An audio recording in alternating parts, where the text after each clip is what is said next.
Okay, the death and torture of Germanic witches, part two. I'm a little bit about my backstory.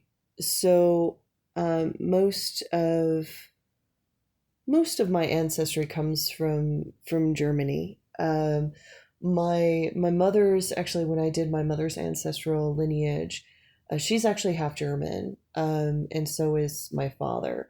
So I end up being about half German. The other parts, I'm pretty much the French, Alps, Alsace, Lorraine region, and also Welsh. So there is a huge part of my ancestral lineage, like when I talk to both grandmothers, and one of the most important part of ancestral magic in in the Germanic tradition is to find the first benevolent grandmother. Your current grandmother may not be healthy, and I feel blessed that I have two very powerful grandmothers. One is powerful, but she is powerful in a very dark way. And one is powerful, but she's very powerful in a very light way. So my maternal grandmother, she is the one who was the light worker. She was a very powerful hexen. She's the one who came to me and trained me in my dreams after she died. And she's the one who really helped me learn how to facilitate a way to get myself into the ancestral realm and talk with my ancestors in ritual. If it wasn't for her, I probably would not have been able to get as much progress as I have. Um, my father's mother, so my paternal mother, she was a dark magician. She was a seeress, and she also went insane and drank herself to death.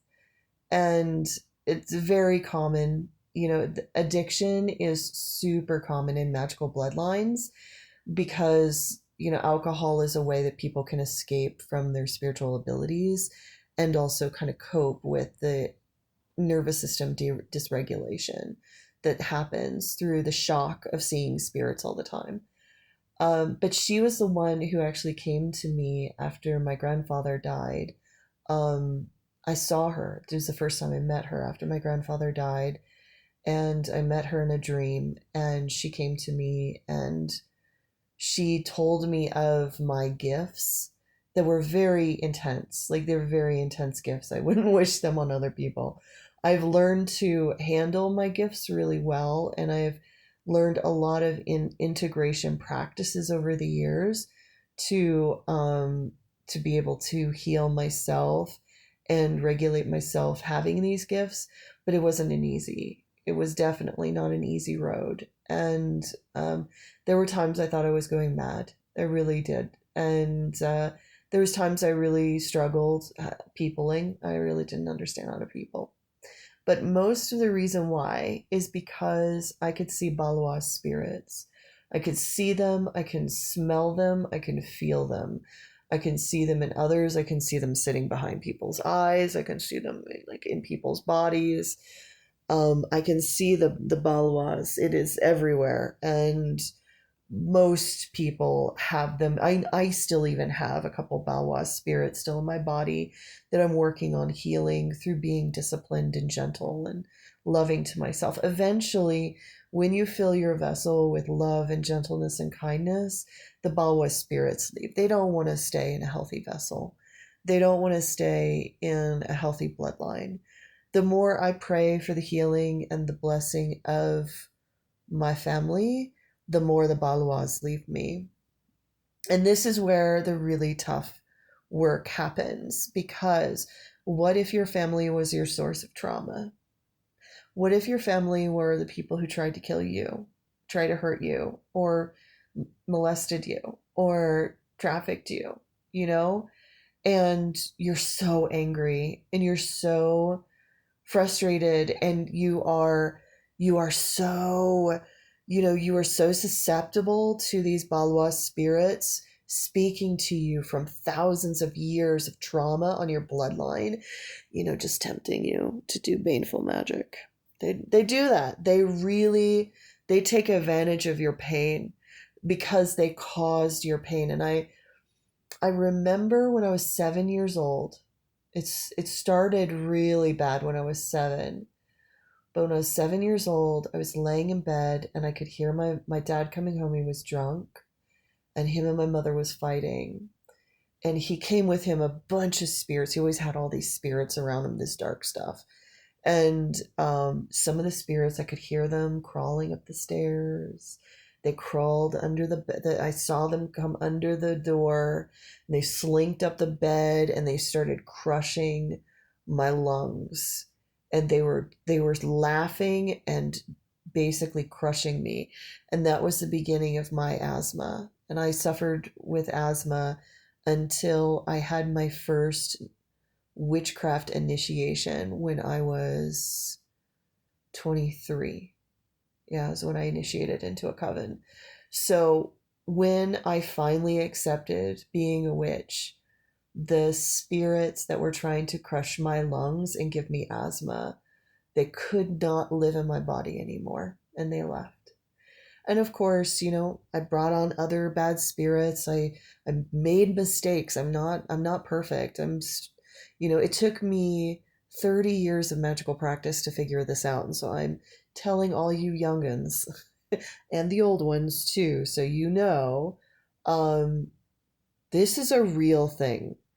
These these Balwa spirits, they are broken pieces of our ancestors. They are evil beings that want to get us into a trauma bond, not only with the world around us, but with our own selves, so that we just keep perpetuating trauma because they have a broken vessel to live in.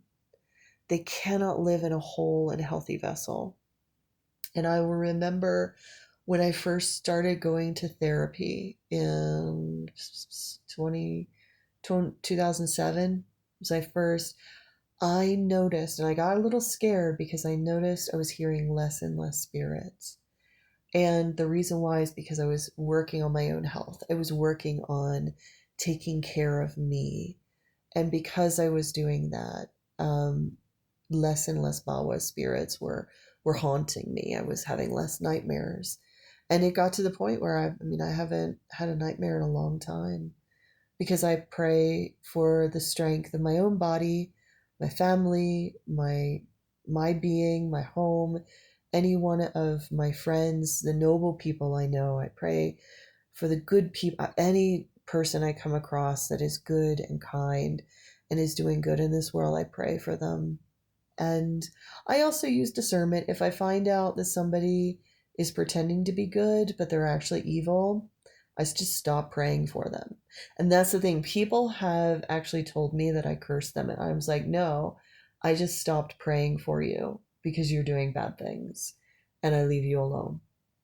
And that is the power of a Halioruna. That is a power of a hexen who is in her halas, in her hail and wholeness, is that she can remove the blessing of the ancestors by just simply stop praying for your wealth and health and well-being.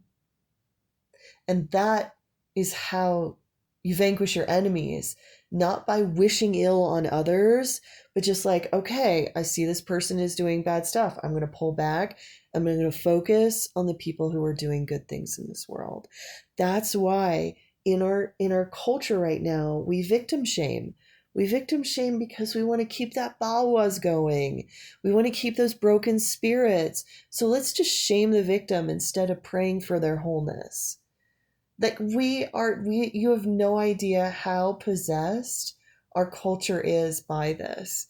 And it all started back when the Roman Catholic Church took over the northern tribes, and it decimated the way we think and the way we deal with our ancestors. So please think on this. The hope of the future is in your hands. Walk away from the temptation of destroying people and focus only on helping and strengthening those who have been harmed and those who are doing good. Just focus on the good. You'll notice great changes will happen in your life.